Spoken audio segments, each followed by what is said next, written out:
Okay, our next activity will be a video of a brain spotting session discussed 18 months later. So I would like to invite David Grant and Randy Wellard up, please. And Randy Wellard was a travel agent who changed careers at age 39. He then moved to San Francisco to become an awareness counselor. He then studied for 6 years with Arnold Mindell, process-oriented psychology, receiving his master's at the age of 45. Randy started in brain spotting training in 2010, and since 2013 is a certified brain spotting therapist in private practice in San Francisco.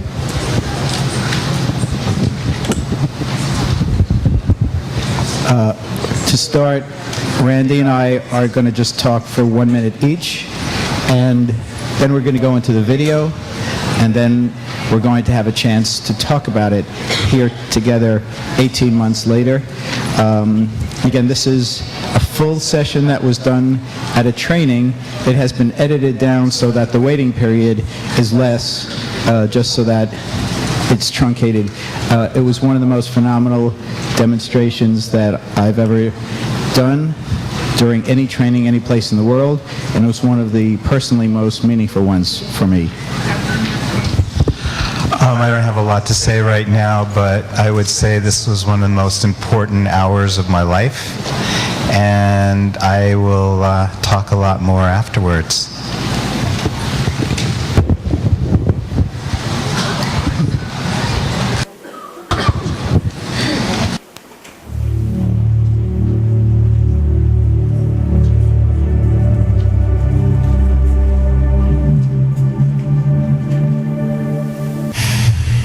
Like to work on today?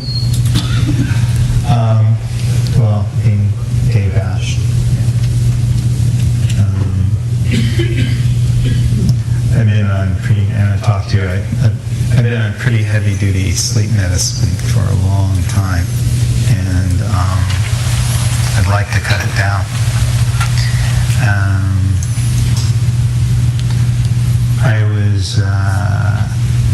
It was 1980.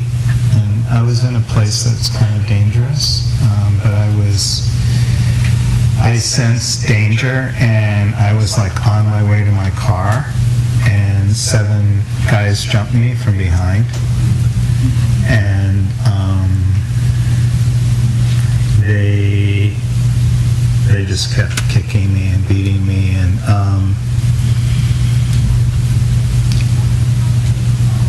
I think they would have killed me if a car hadn't driven by and honked. And I was in such an adrenaline or state that I actually got up and drove myself to the hospital. They followed me to make sure I got there. Had a broken collarbone, and my face was unrecognizable. And the doctors didn't even wash the blood off my face. I don't have a visual recall. I see pretty much nothing. So it was probably 8-9 years later, I started having terror attacks in the middle of the night. And they would start like at maybe, I'd wake up at like 1 in the morning, and they would not stop until the sun came up. So I would be, 6 hours in a panic attack. And had no idea what it was.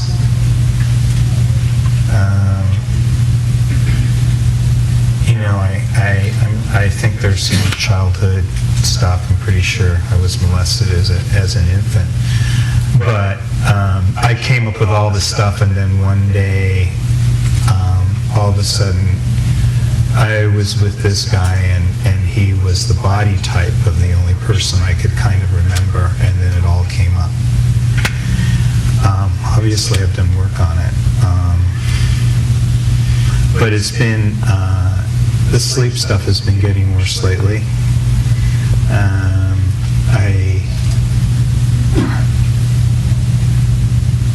kind of panic in the night. It's not like it used to be, but I can sleep much better during the day because I feel much safer during the day. What time did the incident happen? About 10:30, 11. At night? Mm-hmm. So it was dark? Mm-hmm. Yeah.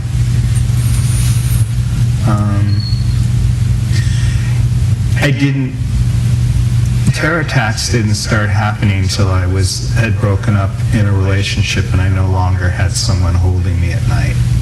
And that's when they started. And then the sleep disorder's been ever since. I mean, it sounds as much... sometimes night terrors are confused for flashbacks that we have while we're asleep.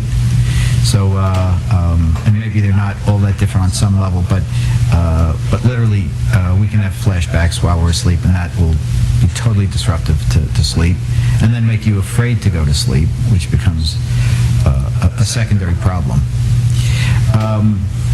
As horrific as that event was, generally speaking, single event trauma will not result in that kind of sleep disruption. And you mentioned earlier, very early abuse.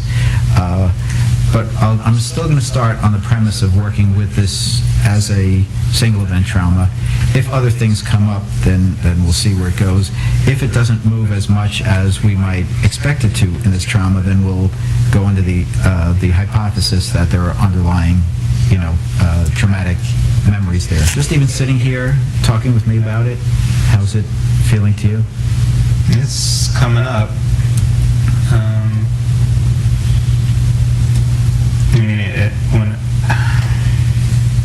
Right now it's about a 7. It's going up. With that 7, are you getting any part of the experience? The music's making me really emotional. Mm-hmm. I just feel stuff in my stomach. Okay. Actually, I can start to feel. I've never actually felt the kicking, or I'm just feeling like being hit. Okay. In this area. I'm probably going to bring you back at some point to the first moment that you knew something was happening, but you're already there, you're already processing. Let's find a spot, not just where you feel it the most, but where you feel the most direct access to the experience and to what you're feeling in your body. Is it more to your right?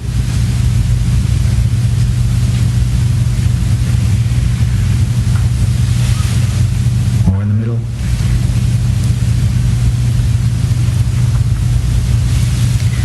Or more to More to the left. a little further out? Yeah, I think it's more come closer in. Okay. Maybe just a little. Yeah. Out there. Right there? Okay, I'm going to go check the y-axis so you'll have to readjust me. More above eye level.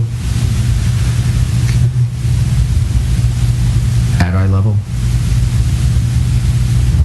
Or below. I don't know. Okay, if I'm not on it, really, just readjust me again.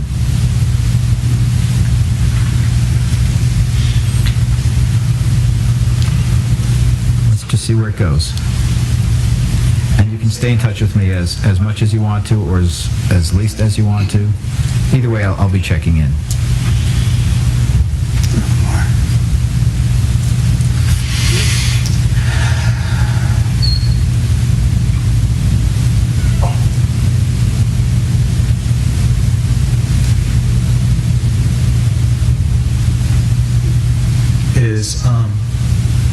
Much as I'm capable of visualizing, which I'm seeing my car, and that I was headed towards it, and I was like only about 50 feet away from it, and it looked like safety, and then they hit me from behind. Did you have any idea that they were behind you? No. Okay. No. I knew long. But it was only one person at the time. And where was that person in relation to where you were? He's about standing about here. Okay. And then I left, and I didn't even feel him following me.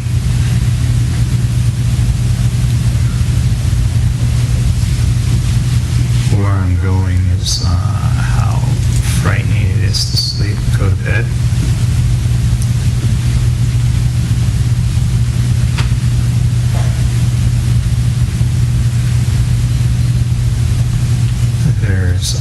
I will do things I'll stay up late just doing things to distract myself so I don't have to go to sleep.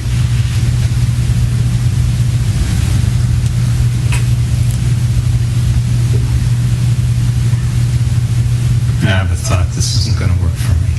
Okay. And you would probably anticipate, I'd say, that's inside the process, not about the process? But you're doing fine, so. I'm kind of amazed how easy it is for me to fall asleep during the day. There's a character in the Hunger Games who can't sleep at night. He does all his sleeping during the day, and I really identify with that. Actually get very tired during the day, and I wake up when the sun sets. Just being mindful of that in particular, let's see if anything comes up and out of that. As you said, it seems like I'm safe if my eyes are open at night.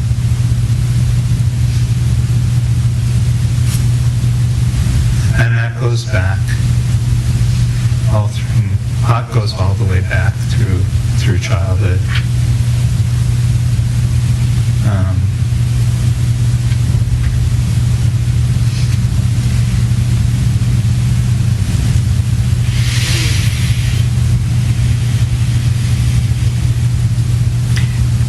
I want you to be aware of just the physicality of that jump that you had, and like what it felt like, and even more so where it felt like it emanated from in your body. The emanation point. It feels like it comes from here, but it connects right in here. Okay. Just for the moment, be aware of where it starts from. Good. Good. Good. Good. That's it. That's it. Good. I feel like I'm being punched. Okay. Can you still see me and feel my presence? Yeah. Okay. Anything you need from me, just let me know. Good. Good.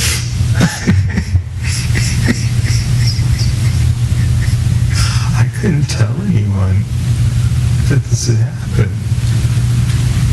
I had one friend I could tell. I couldn't tell my family. I couldn't tell. I was really ashamed of it.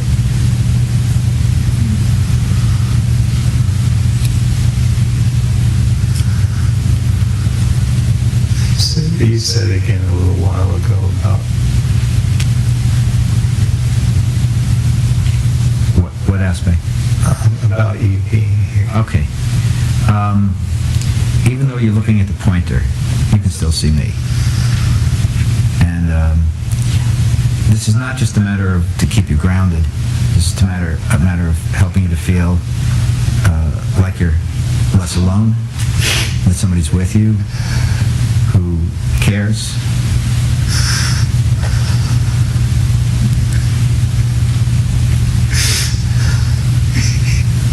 That's it. Just let yourself go into it. That's it. That's it, Randy.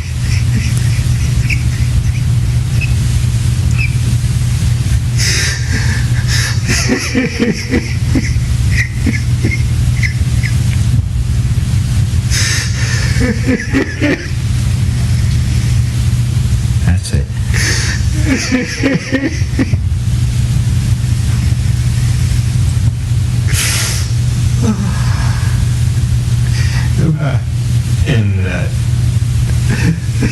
In those days, there were not very many places that men could meet, and they were pretty dangerous always. So I got used to the danger, but I felt this one coming. That's it. Good.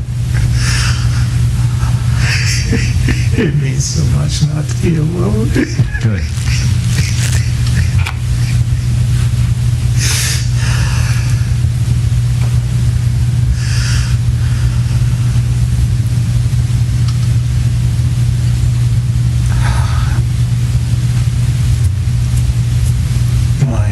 Partner.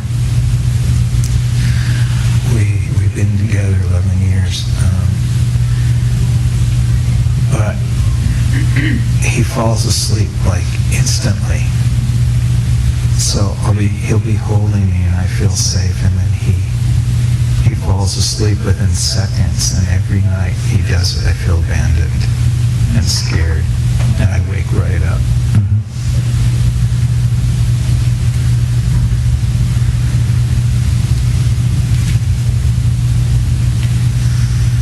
Is that the same emanation point of that jump, or any different?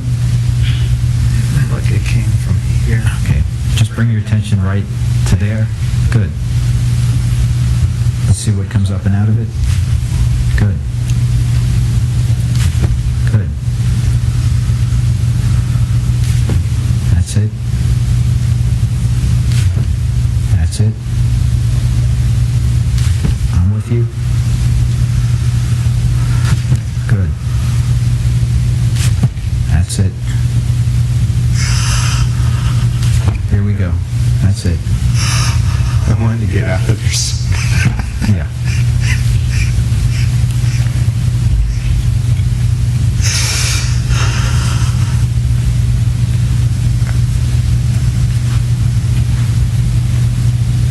That's it. That's it.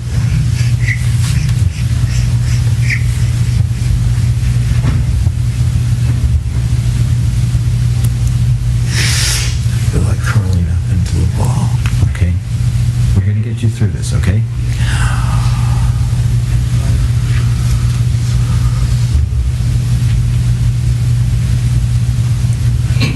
Matthew Shepard was killed, and I saw the headline. I just went totally numb. I couldn't even let it in. That's it. The statistic is that 80% of gay men will be bashed in their lifetime.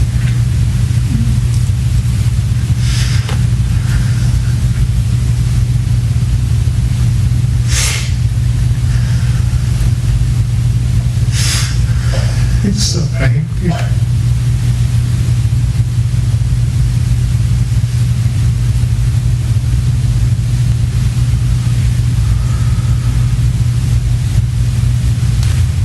That's it. That's it.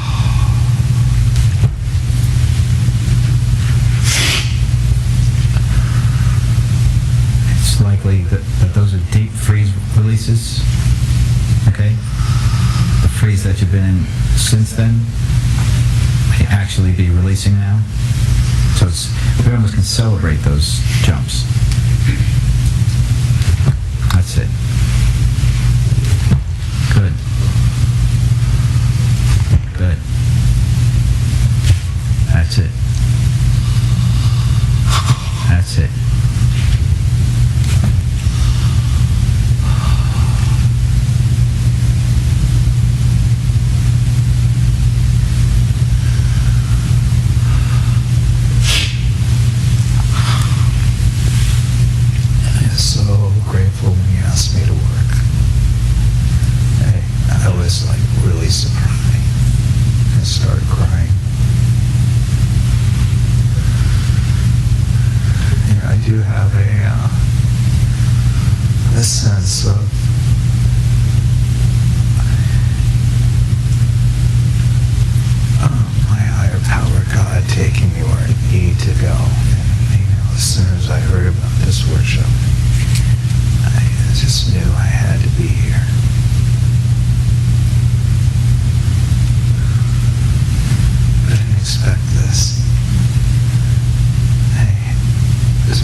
afraid of being hurt.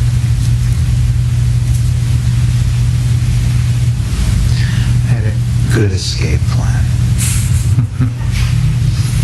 And it wasn't until I realized, oh, my partner's in Chicago in another workshop, I could just get up and leave and drive there at any time, that I felt, okay, it's okay to come, because where the fuck is Appleton?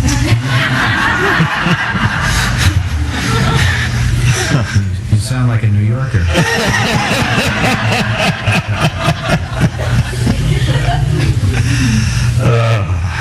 When I lived in Hawaii, everybody told me I sounded like a New Yorker.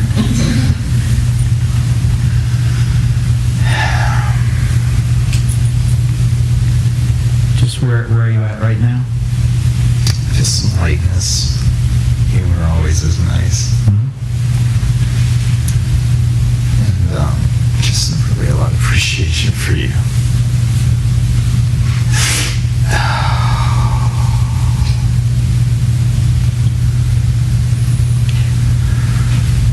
If you go back to the incident now, what comes up? So how alone I feel at night. That's it, good.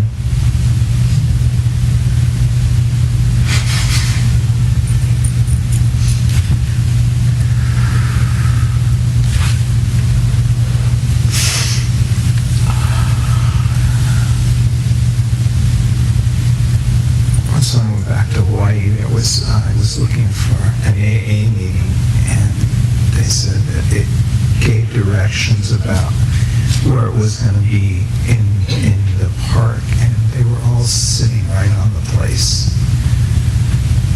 There was just 90 people sitting on the place that I was bashed.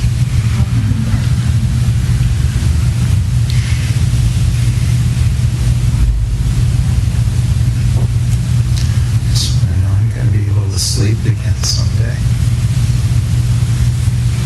I want to ask you a question. If this was an assault, the exact same assault, but it wasn't gay bashing, what difference would it have for you as far as how you've carried it? If any. I assume there'd be a difference, but It would be,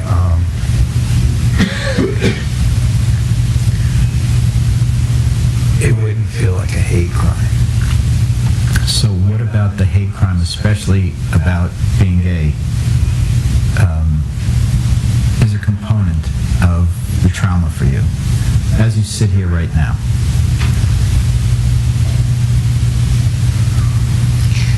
It came up yesterday. I was working,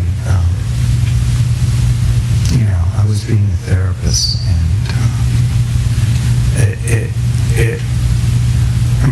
it was going really well, and we were sitting like really close, and one of the trainers came up to me, asked afterwards, and said, asked the person I was working with if they felt we were too close, and he said something about, men, two men being that close can be too much, and it was like, there's the homophobia right in my face right now. And I talked to him, and I'm sorry that I'm bringing this up, but I don't think people get it. That there was a way that my hypervigilance is always around. I'm always hypervigilant. And especially I go into a room like this, and I'm assuming I'm the only gay man. I don't know, and there may be one or two others in here, but I'm looking to see how safe it is. So if it was another kind of being hit or something, I wouldn't take it as personally. Personal sounds like an understatement. Yeah. It's like against your soul, against your being. Yeah. Yeah. And I was trying to explain this to this guy, and he just couldn't get it.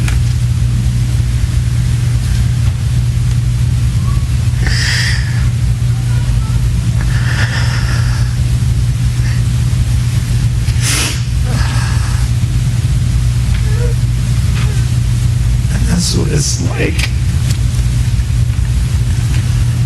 It's just like walking through the world.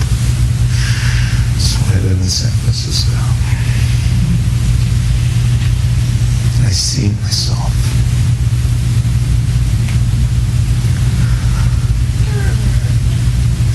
These people were after me just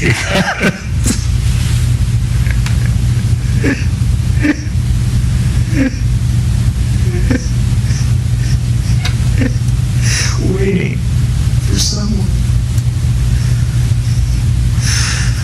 That being gay means being worthy of being beaten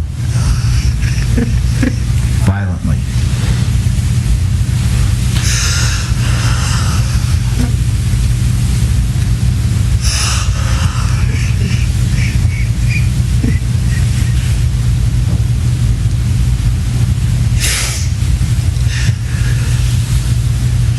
The whole South feels unsafe.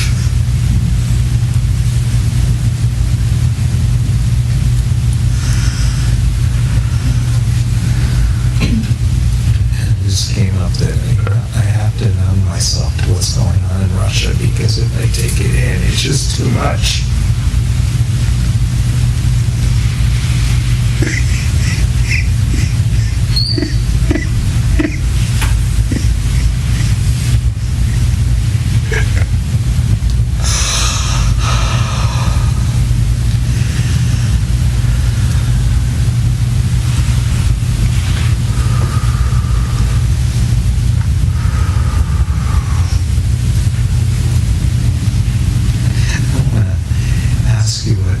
He should choose me to work today. Yeah, that's right. See, that's just the question that came up. I need a few moments to think about it, to give you the deeper answer. I guess in a simple way, I had a sense that, well, if you're struggling, then we could work with that. And to me, had nothing to do with sexuality, but just more suffering, struggling. And in meeting you here and just connecting with you, I felt, it was a combination of feeling that it would be helpful to you, something I wanted to do, and it could be a learning experience, a good learning experience about just doing brain spotting. Maybe intuitively I felt it would be a deeper learning experience for all of us. Let's go back to the incident now. Let's see how it comes up for you.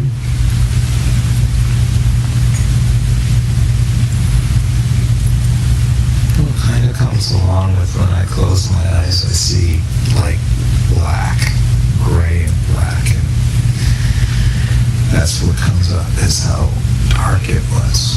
Okay. If it is better for you to keep your eyes closed with that for now than just process from there? I think so. Yeah. Just went down into here. Okay. Just gently shift your awareness down there and mindfully see what comes up and out of that. Just this really young, scared boy.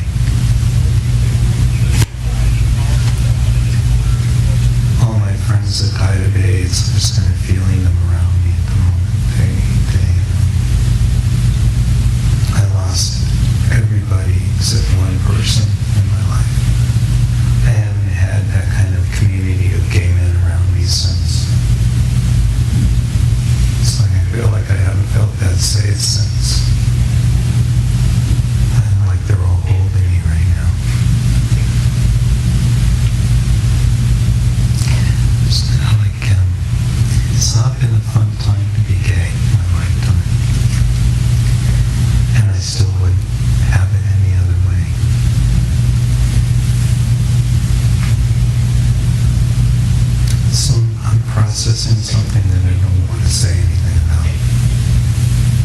necessary to speak about it, but it is valuable to process it.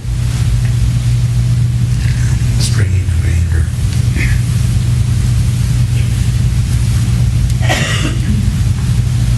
There's going into my Jewish medicine, and there's this thing about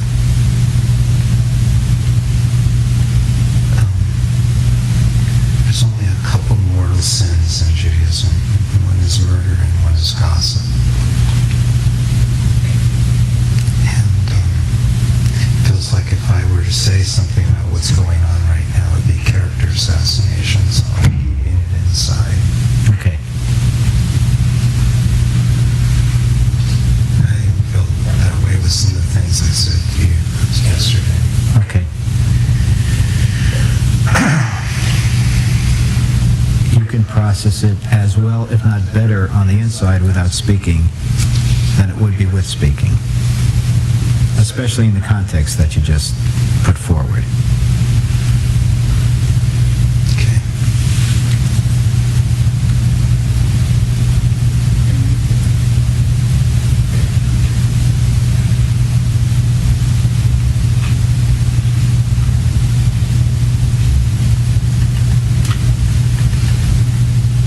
You need to come on the spot up there for a little bit. Okay, do you know where that spot is? Yeah.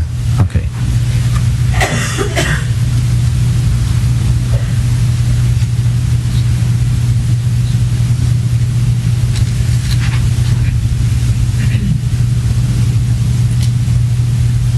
I became very aware of the group being here. You're motioning to your left. Of course, that's where the larger group is, but people are all around you and, to your right as well. I'm just wondering if there's any meaning to that. Couldn't see them until you brought it up.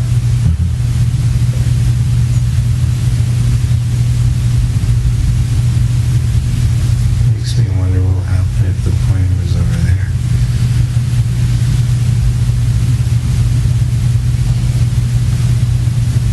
Do you want me to try? Yeah, I'm just trying right over here. You may have to really... Help you? Yeah.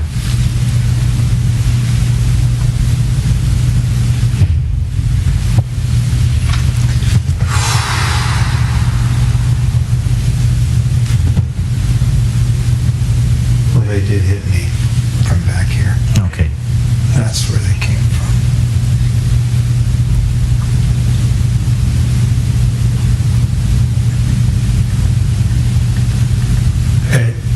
I didn't know that till just now.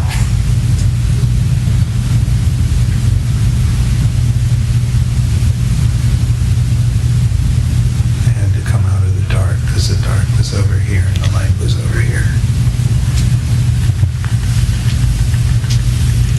I think it was this collarbone that was broken.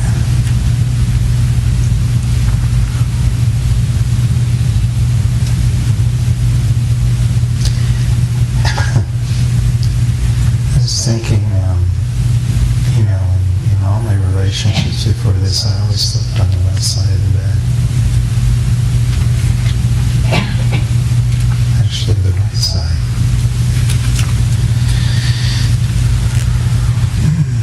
I don't know what that is. This was how tight I have all my muscles, especially my shoulders. Okay. And my arms, how tight I'm holding everything. Just maintain your gentle awareness on the tightness, in your body, especially your shoulders and arms. And let's see right now what comes up and out of them.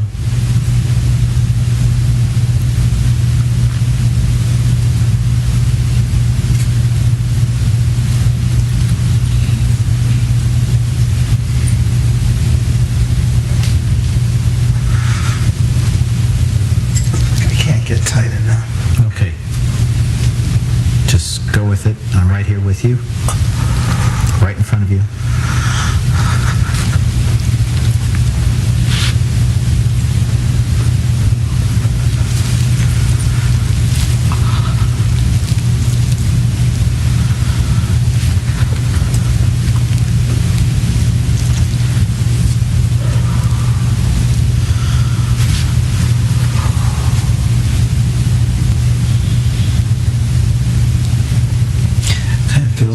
I let go right now,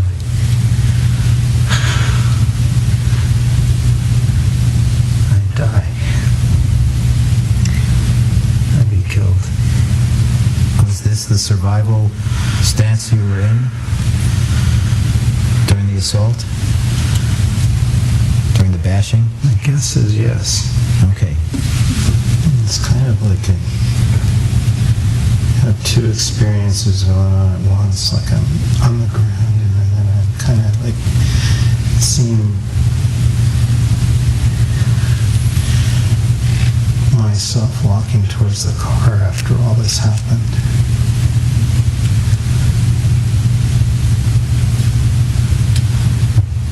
It's kind of like this numb, broken person.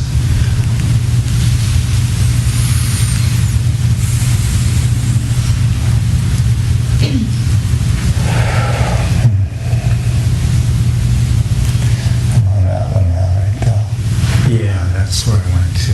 Went to sleep. I have a question or two. Yeah. Did you at any point lose consciousness during the bashing? Or you were hit in the face, so obviously you were hit in the head and neck? Okay. I remember mostly the kicking. And kicked in the head too? I don't think I was hit up here. I was definitely hit in my face. Well, the face is it's the head too. Yeah. First of all, you could have lost consciousness, gone into a coma, or you could have been killed. Yeah. And I'm wondering if that is part of the fear of going to sleep also.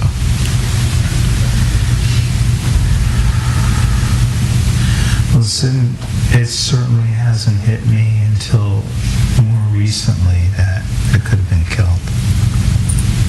That part kind of stayed in the background. Like, that didn't happen to me, it wouldn't have happened to me, but lately I've been saying, oh God, yes, it could have happened to me. I believe that during and throughout the assault, you knew that your life was definitely in danger. Yeah. So although it only hit you recently, you knew it all the way back from the incident itself. Yeah. And it could be that in addition to the fear of the night terrors and the flashbacks, there's the fear of death from not just what everybody carries, but from being in a situation where you could have been killed. And as trauma goes, until it's over, you don't know if you're going to survive. Afterwards, as horribly beaten as you were, you knew you had survived, but until the moment it was over, you were directly facing, your death by murder through gay bashing.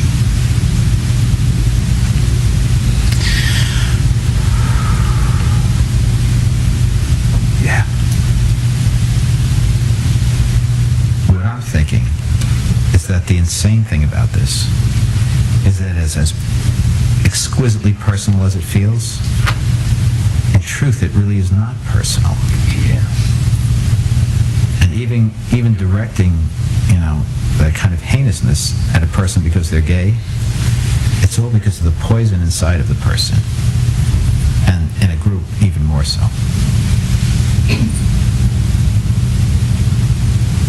And that it totally defines the perpetrators. And that in no way defines the recipient of the perpetration.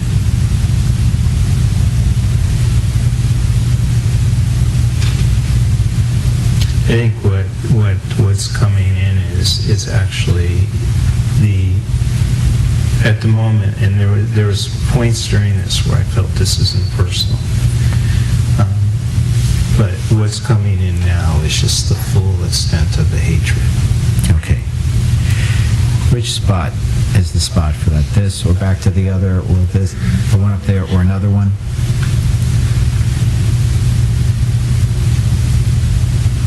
This one, this direction. Okay. Is this the spot? Keep going. Let me just go this way a little more and see. It gets stronger. Just come back a little bit.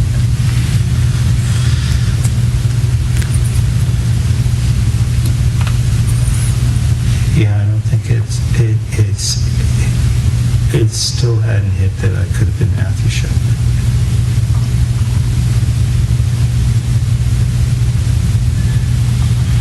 Are you ready to go there now? We're ready. They really want you to kill me.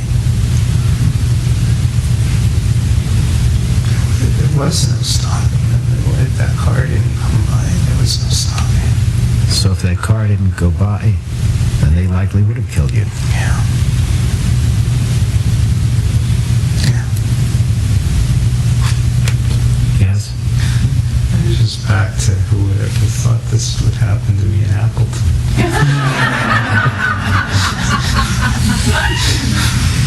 It's funny, I was thinking the same thing. Were you really? It just seemed like a good line.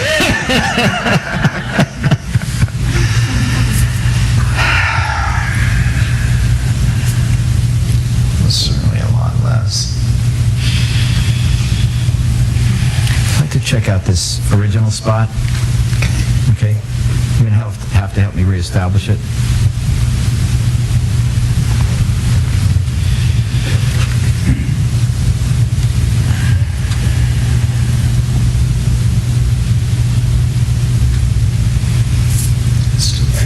Around a 3. Around a 3? Still scared to go to sleep.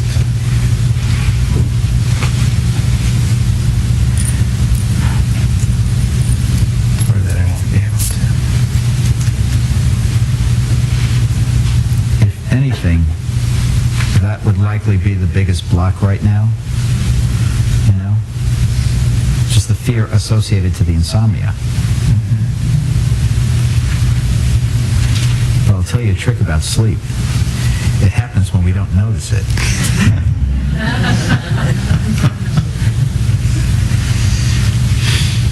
So if you're watching yourself try to fall asleep, it makes it kind of hard to do it.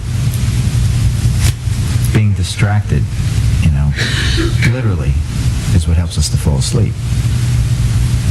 It's pretty hard to fall asleep when you're thinking of falling asleep, unless you're really exhausted. Yeah, during the day I'm not thinking about it. Just bring that back to the spot.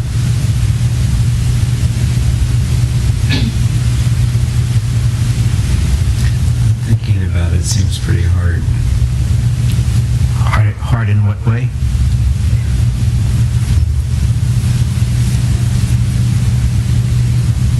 Well, it's that fear. It's like not having the fear seems really hard. That anxiety that comes up. You know, children are often afraid of the dark.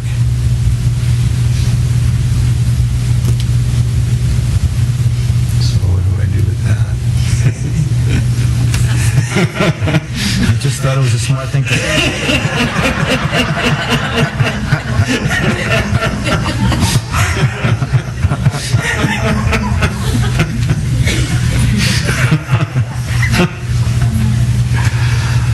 My mind is going racing with that one. Just let it race. Okay. What am I supposed to do? Hold the child?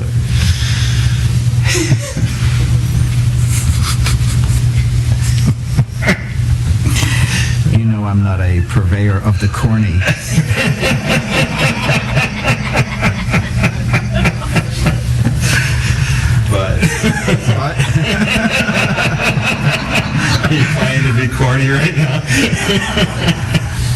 No, actually I wasn't. I think that within your soul and your body and your deep brain, you know exactly how to hold yourself. Much better than I could ever direct you. And if that can sort of come up for you now, you can experience it in whatever way you do. Let's just see what happens. Me right now. Mm-hmm.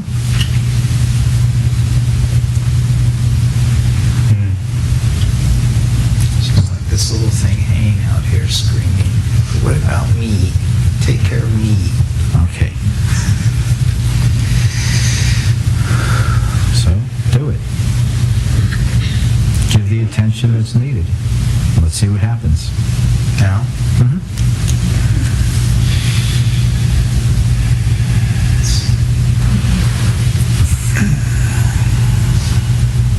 I have a client right now that's been coming to me for this same thing. He wants to be able to sleep, and it's like, I don't know what to do. I can't sleep. Hey, might be worse. You could help him to sleep and then not be able to do it yourself. We oftentimes are frustrated by our clients healing in ways that we haven't been able to yet. For all of us.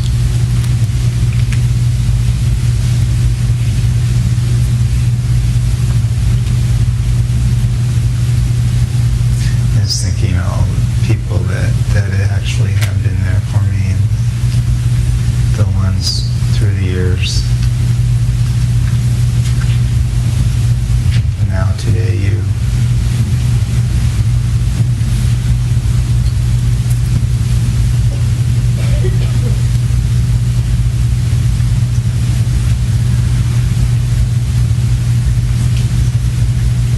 I like to believe that I can just take the good of all of them and just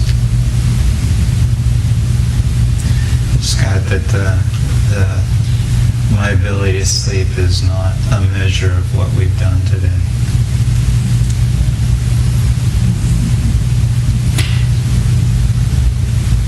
That's really important.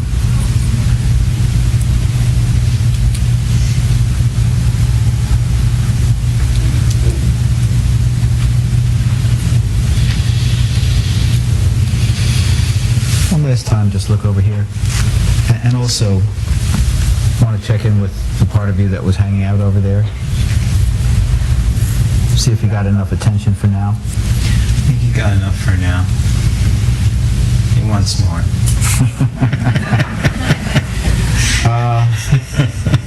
He needs it and he deserves it. And you don't want him tapping on your shoulder for attention when you're trying to go to sleep.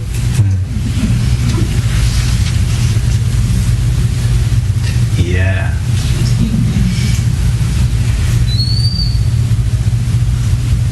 I'm going to take the pointer down now. This is what I want to say to you in finishing. Without me looking around in the room here, now or at any point in the process, I can say that you have provided everybody here with a deeply meaningful healing experience in this room.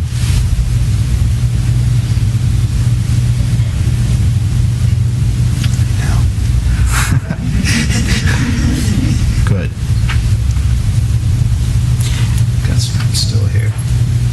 And I think That's why I wasn't killed. that's okay.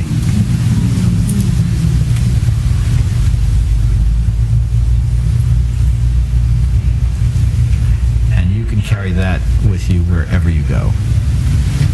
Day or night, awake or asleep. Yeah. And I hope that the healing that you provide and the deep learning you provided here really flows right into your healing, since this has been about your healing needs.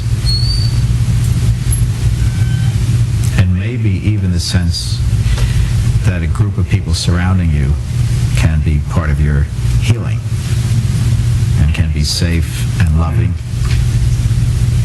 That's where we started, isn't it? Yeah. I'm really grateful this is on tape. A lot of people need to see it.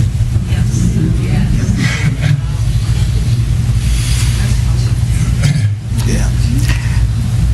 That would spread the wisdom and the information and the healing a lot further. Yeah. It's funny because I thought I was going to be invisible in the slip shop.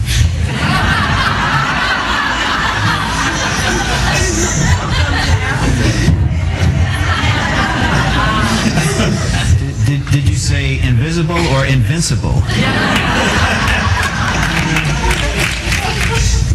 You made a statement that you're happy who you are. I'm grateful that whatever is out there made me who I am. Okay. And I would like every gay person to hear that. Okay, that's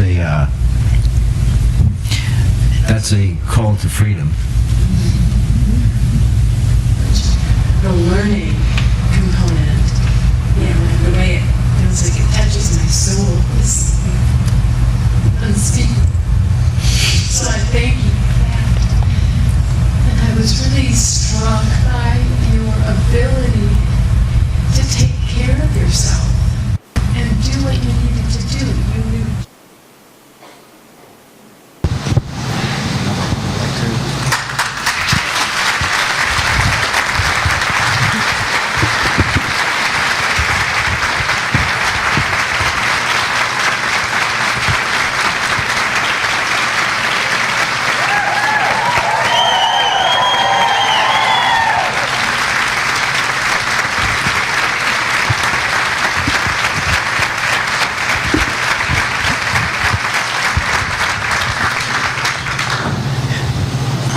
You want to put it over here?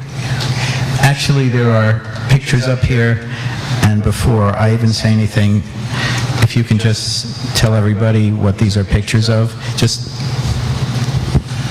I was, this is in Hawaii. That's Diamond Head, which is probably one of the most known parts of Hawaii. And this is the park this happened. And so in the background is one of the most beautiful parks, I think, in the world. We were in this park, Moshe and I, at a festival. May Day is Lay Day in Hawaii, and it was a festival of flowers, and they had Lay Day court on the other side of the park, and he and I were watching this, and it was like we were both crying through the whole... To watch Hawaiian women and men dance is one of the most beautiful things one would ever see. And all of a sudden I had this experience. I wanted to go back to this spot.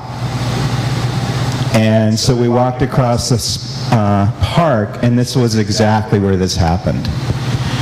And I sat on the ground and I started meditating and realized that this was sacred ground. That who I am, who I've become, who I am as a therapist, who in my life, how much of that was because of this. And so this is no longer a sense of a horrible thing that happened to me.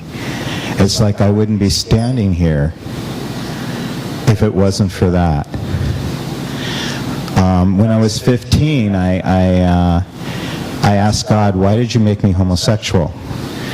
And an immediate answer came back that the straight world will be different because you walk through it. And, you know, it was just this week as I was preparing for this, if this is what it took to make change, then it was okay.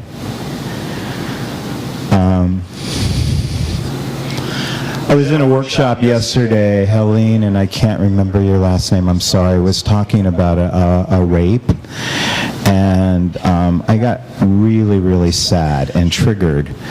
And fortunately, my therapist was there, and I pulled her aside, and I realized, you know, rape is happening right now, everywhere. And then I started to feel that young gay boys are being kicked out of their homes everywhere. And that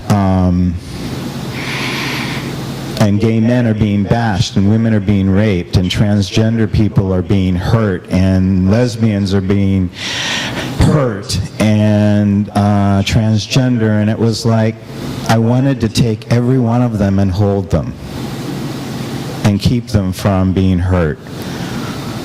And recently I was pulled over in San Francisco for a very mild traffic infraction, and the first thought I had was, I'm glad I'm not black.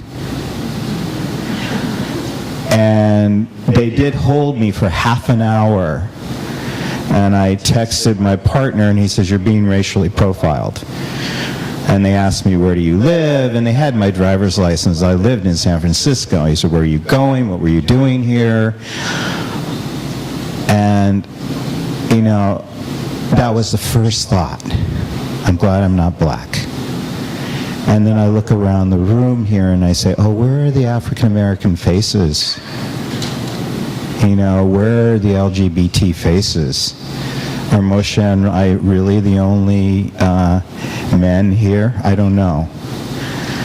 I know there's a couple women. But where, I mean, we're in Brazil, so we have people of color in the room, but where are we? Where are they? And so I thought, we've got a lot of work to do here. We have a lot of work to do here. You know, and if...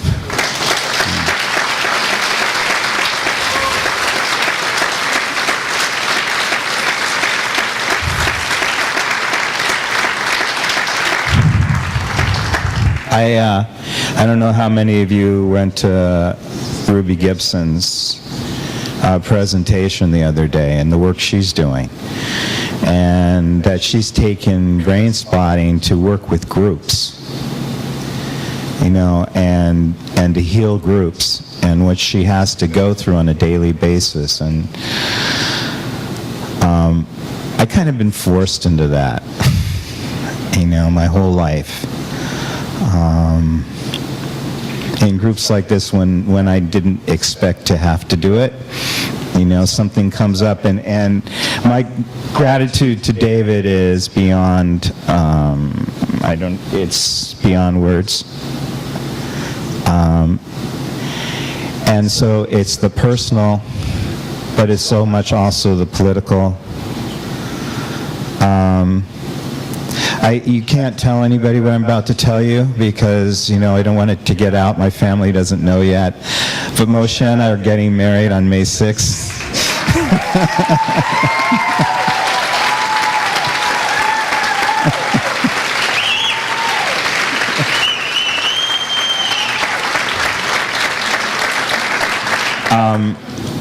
He's not happy about it. And I know he's really not happy that I told you.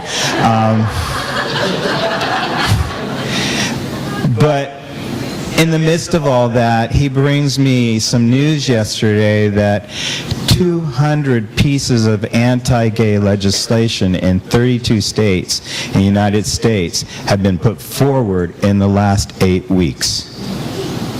And that is the backlash of gay marriage. And I was talking to someone in Rio, and she said it's legal to be gay married here, but the same thing is happening here.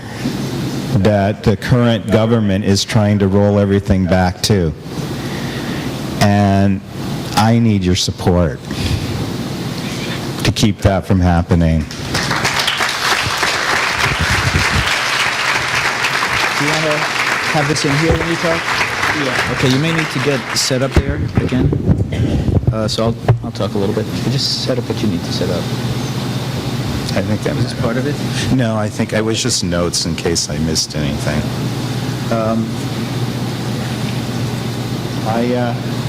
Mike?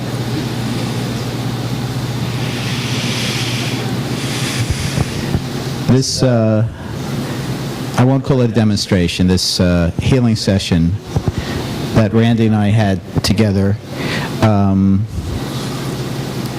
was most of all, Randy's healing, and it was everybody in the room who was present, who was there healing, and it was deeply healing for me. And I feel it's been deeply healing for everybody here. That's the main reason we wanted to share this. But it's rare that when I do a demonstration with somebody at a training, get to have follow-up. And with Randy, I've had a good amount of follow-up, and it's been absolutely wonderful. And we had discussions right afterwards that what happened there was so important that we wanted to bring it out. And this is the first time we've had a chance to bring it out. And we're looking to be a beginning of bringing out this experience and just having people take it in and follow a deeply human story, a deeply tragic story, but also a deeply healing story, and follow it to see where it goes. And here you're seeing the two of us together 18 months later, and how healing that is for us and for all of us. You ready to go? No? Go ahead a little more. Of course, this was a magnificent brain spotting session, and we will not be talking about it technically. But this is more talking about healing. It's talking about the poison of hatred, and the antidote of healing, and we exemplify it, we embody it just standing up here. And to me, as the closing workshop in this training, it's the perfect way to close it. And it also comes right after Thomas and Damir. You just saw what Thomas was talking about with pain, having to do with the physical pain and the emotional pain and the effect on sleep. It's all together. So it really, what Thomas talked about, you got to see here exemplified. What Damir talked about and all the different neural pathways that he went into with exquisite complexity, you got to see it manifest here. And I'm sure watching this, Damir, you were actually thinking about it. That's the way Damir's brain works.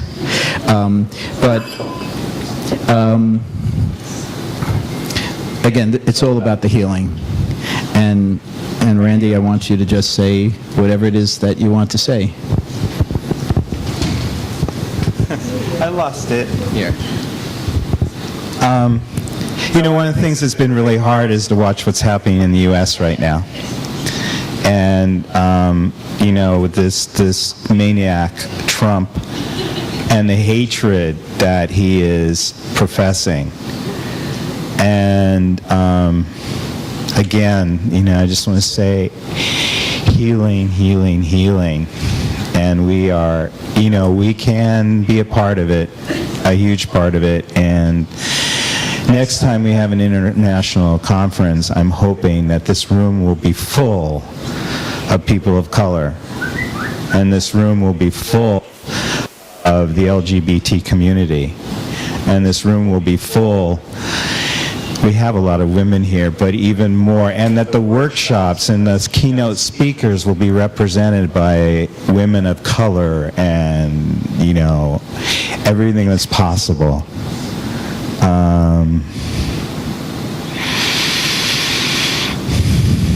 I really, really, really appreciate you all being here. I appreciated this conference. I cannot tell you how much I love this man, how we came together under not so great circumstances. And it's just been an honor.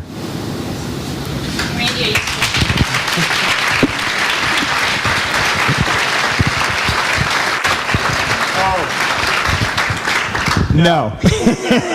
I'm still not sleeping so well. I know there's more work to do there, and maybe I'll be doing it soon.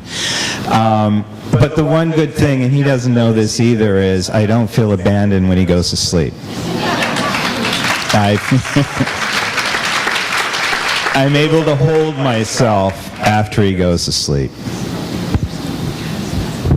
And that, again, I said early in the session those early issues. We may not get to them directly. We may get to them indirectly. Likely, that's what the sleep has to do with. And of course, sleeping in infancy and babyhood is, in the state of trauma, is already challenged. So, I just want to sort of personally say, in 1969, in Greenwich Village in Manhattan, New York, we had the Stonewall riots, and the Stonewall was a gay bar that, and again, Randy was talking about it was so hard to find places to congregate with other gay people, and the police used to come in there regularly and arrest gay men, gay women, for just being gay and doing gay things. And in 1969, there was a riot. A riot broke out. A riotous riot broke out.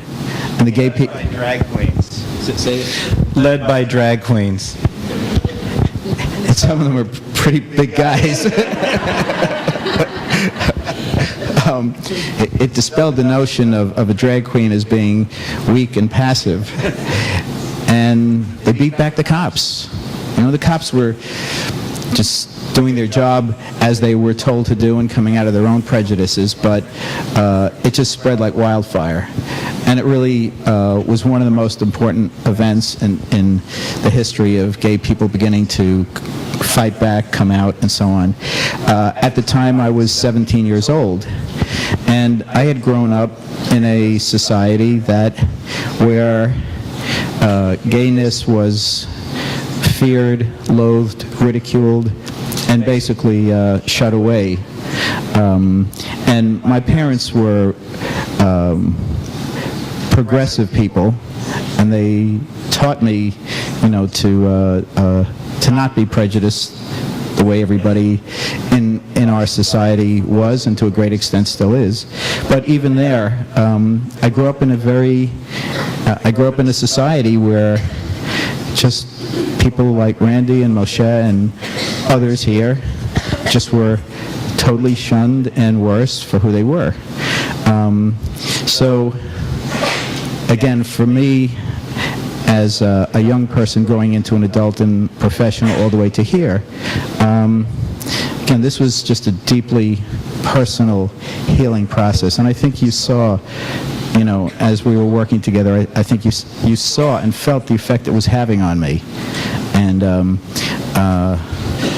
I consider that a blessing, and I want to thank Randy for that.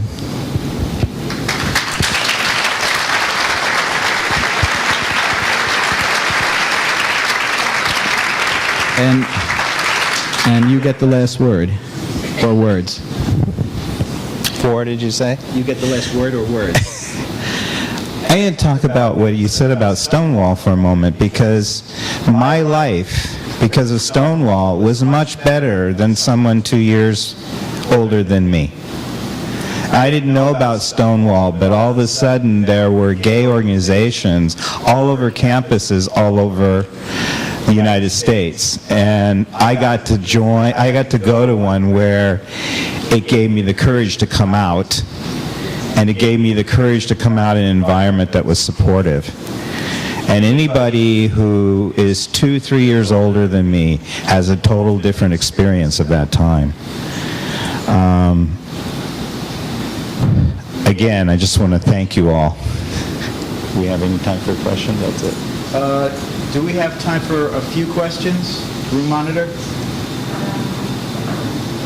This mic is dead. Eu não sei se eu vou saber pronunciar seu nome certo, Andy.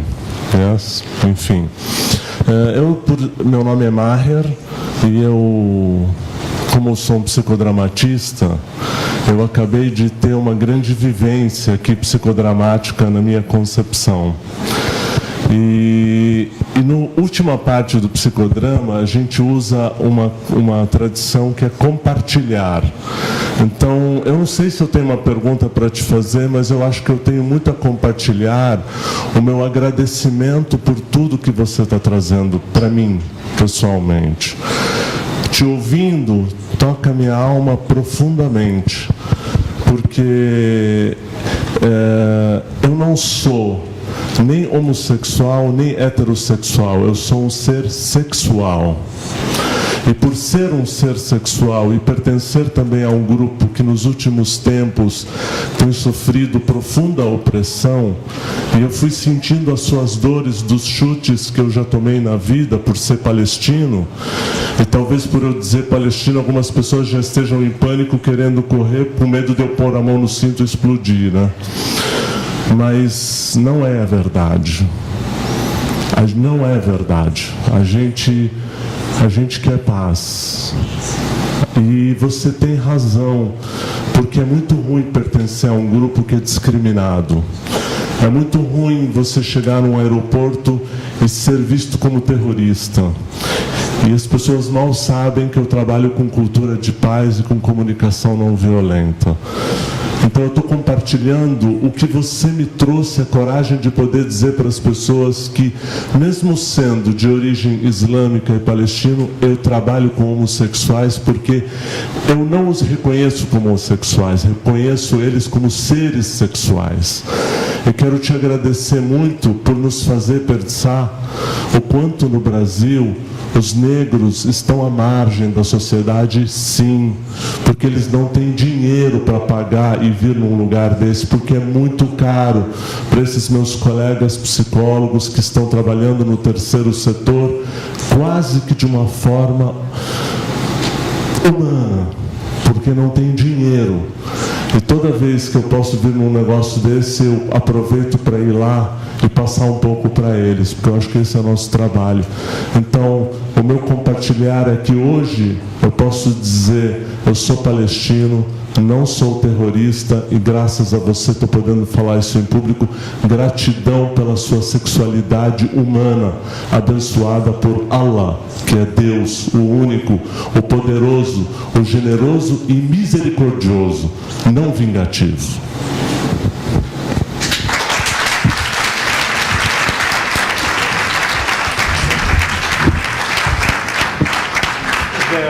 There are a couple things that I want to say to you. Is number one, that you and I are supposed to be enemies. You know, I'm Jewish, you're Palestinian. You know, we're supposed to hate each other.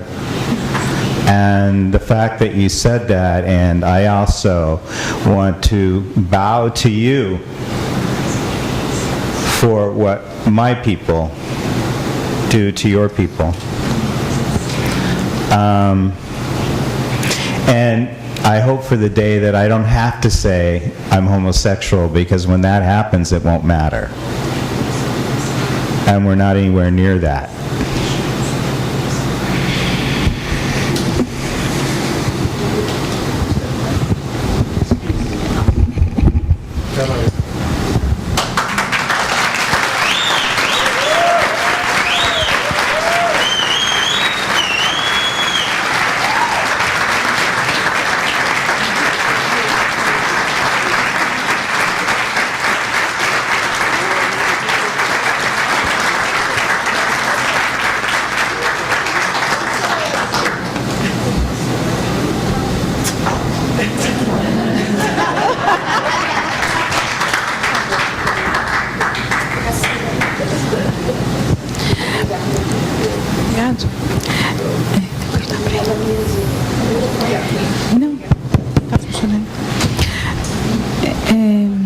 Eu gostaria de fazer uma pergunta para você, independente desse outro lado, da questão social, a questão do distúrbios do sono, que você...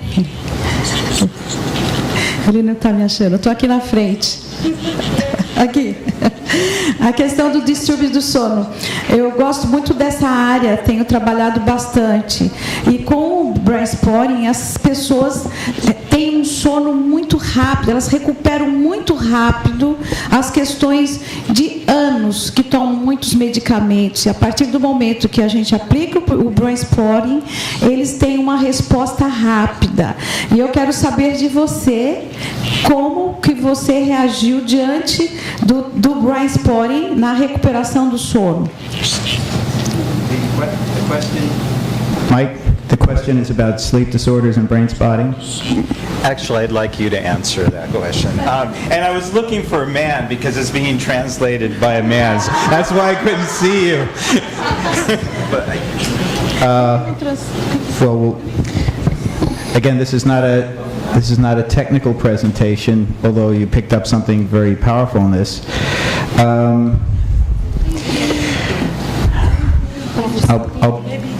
I'd rather put it in terms of the fact that in working with survivors of child abuse and molestation, incest, abandonment, that sleep is a primary issue, and we need sleep to heal, we need sleep to survive, and so many people get little sleep, and some people get no sleep, and those are the ones who have the hardest time healing.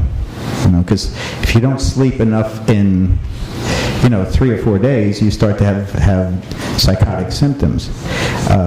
But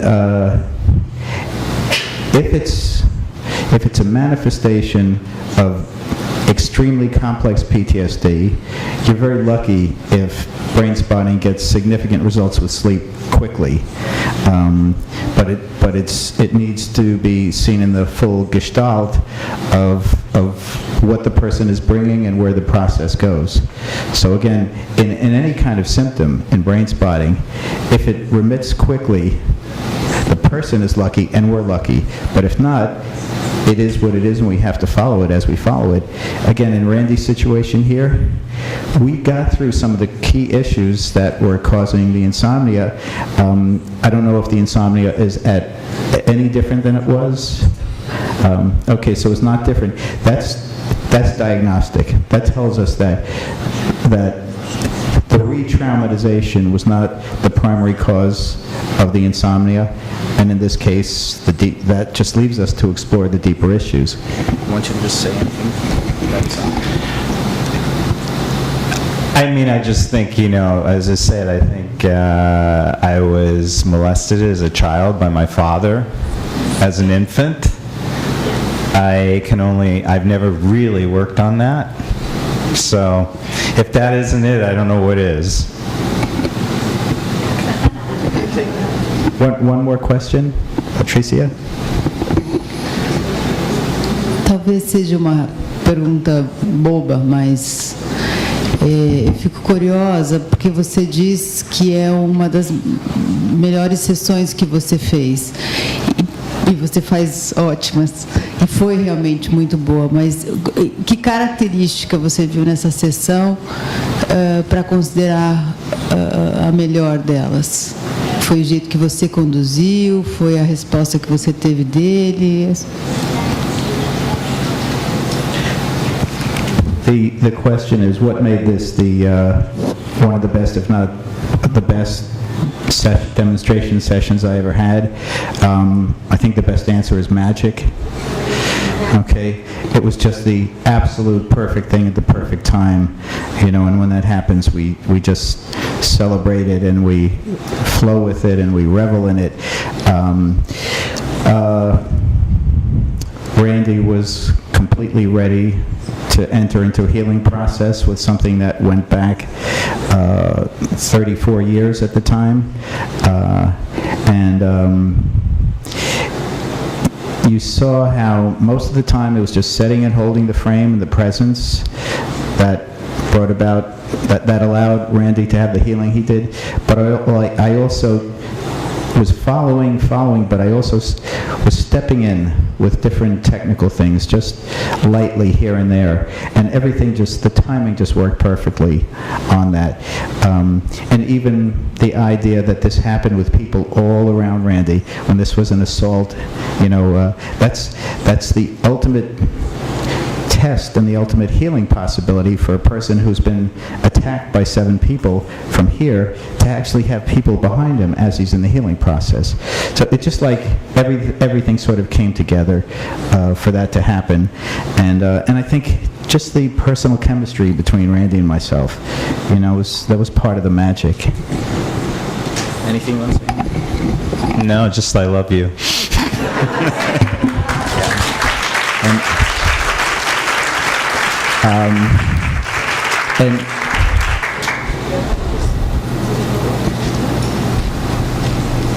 And we love each other.